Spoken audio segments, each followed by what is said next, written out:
Look, let me ask you something straight up. Do you remember when Donald Trump insisted he barely knew Jeffrey Epstein, like they were strangers who just happened to exist on the same planet? And then suddenly he was threatening to sue outlets for publishing a letter with his own signature on it, only for more material to surface weeks later?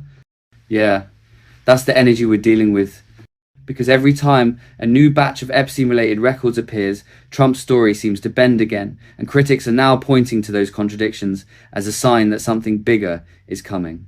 And today's newly surfaced emails, people are calling them the most disturbing yet. Well, he is in daily panic mode as we get closer to the moment where these files and the fullest truth that we have available to us is going to be made public.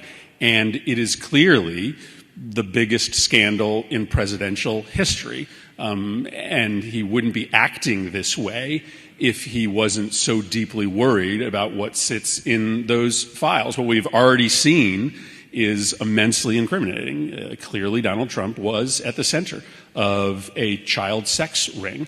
That is heartbreaking, that the President of the United States was involved in that kind of gross, craven immorality. And it stands to reason that he wouldn't be fighting so hard to spin against this story or bullying Republicans in the House to prevent the release of these files if there wasn't something especially and specifically incriminating in that information.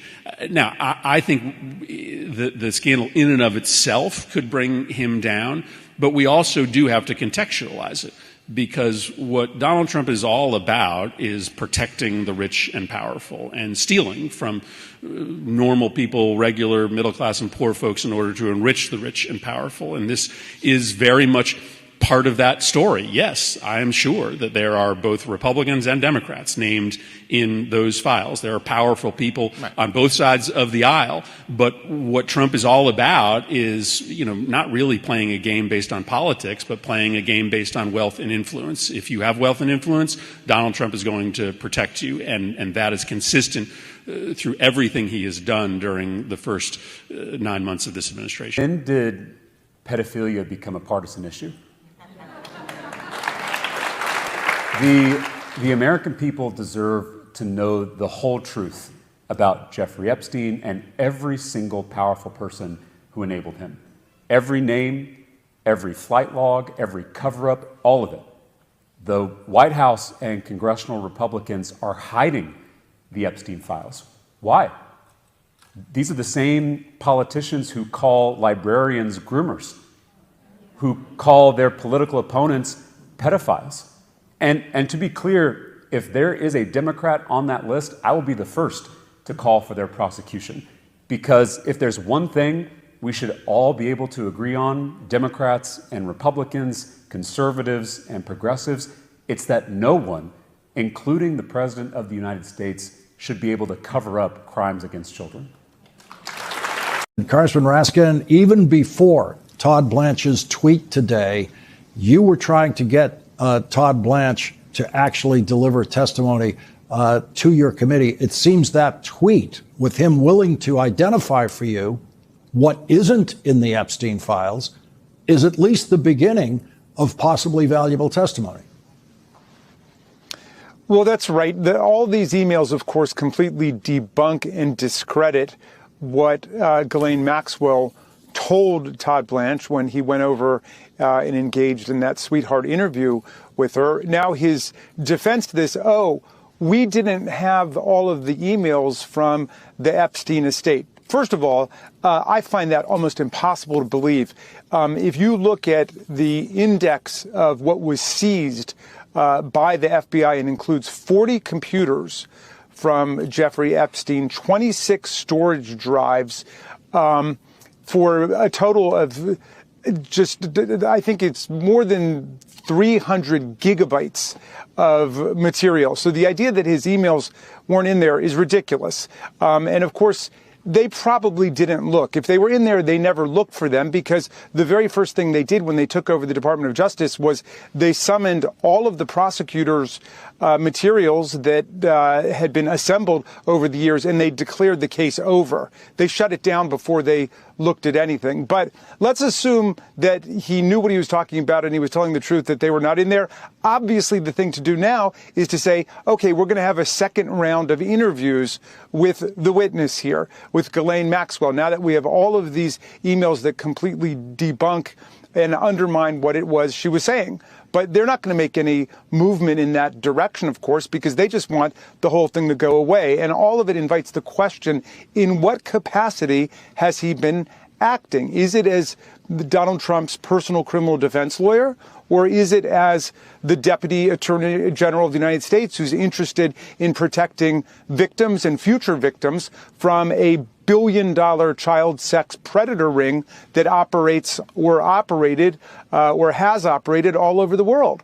And so, maybe he was operating as Donald Trump's emissary to determine, one, that she would say nothing untoward about Donald Trump, and two, to see whether she was going to be cooperative enough to actually merit a pardon from Donald Trump. So he's acting kind of like a pardon attorney. Well, he obviously will do anything that Donald Trump tells him to do. I think what it is that Congress needs to do at this point is to say that we completely oppose a pardon for this convicted child sex offender who continues to lie about both Jeffrey Epstein and also about Donald Trump, if these emails are to be credited. Lawmakers like Senator Chris Murphy have been sounding the alarm, saying the president is acting like someone bracing for the moment when every scrap of this case becomes public. He's called it one of the most serious scandals modern politics has ever brushed up against, and he argues Trump wouldn't be in full panic mode unless the unreleased material were especially damaging. Murphy and others are framing this not just as a political storm, but as a test of whether powerful people, no matter who they are, get to hide their connections to Epstein. And that's where the new emails come in. One of the most jaw-dropping claims in these newly surfaced messages is this. Epstein allegedly bragged about sending Trump a truckload of baby food after losing a $10,000 bet. A truck of baby food. People who've seen the emails say Epstein describes Trump showing up at his house constantly, so often that, according to Epstein, he once walked straight into a glass door while staring at young women by the pool.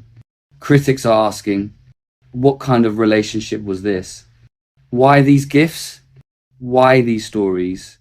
And why, if the relationship was so distant, like Trump claims, are these emails painting a totally different picture? And that's not the only thread people are tugging on.